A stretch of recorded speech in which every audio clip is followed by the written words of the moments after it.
Gausia committee Bangladesh ৬ নং word তালসরা শাখার উদ্যোগে অর্ধ শতাধিক মানুষের মাঝে ইফতার বিতরণ। আনোয়ারা প্রতিনিধির পাঠানো তথ্যটিতে দেখুন বিস্তারিত। গাউসিয়া কমিটি বাংলাদেশ আনোয়ারা উপজেলা পরইকোড়া ইউনিয়নের ৬ নং ওয়ার্ড তালসরা শাখার উদ্যোগে ২১শে ফেব্রুয়ারি গাউসিয়া কমিটি বাংলাদেশ ৬ নং ওয়ার্ড তালসরা শাখার উদ্যোগে প্রায় অর্ধ শতাধিক অসহায় ও দুস্থ পরিবারের মাঝে ইফতার সামগ্রী বিতরণ করা হয়।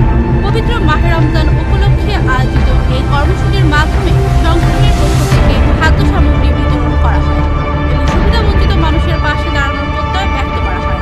অনুষ্ঠানে শাখার নেতৃবৃন্দ ও স্থানীয় গণ্যমান্য ব্যক্তিবর্গ উপস্থিত ছিলেন। বক্তারা বলেন, মানব সেবাই সংগঠনের মূল লক্ষ্য এবং ভবিষ্যতেও এ ধরনের সামাজিক ও মানবিক কার্যক্রম অব্যাহত থাকবে। সংগঠনের পক্ষ থেকে সকলের নিকট দোয়া কামনা করা হয় এবং সমাজের বিত্তবানদের এ ধরনের মহতী উদ্যোগে এগিয়ে আসার আহ্বান জানানো হয়।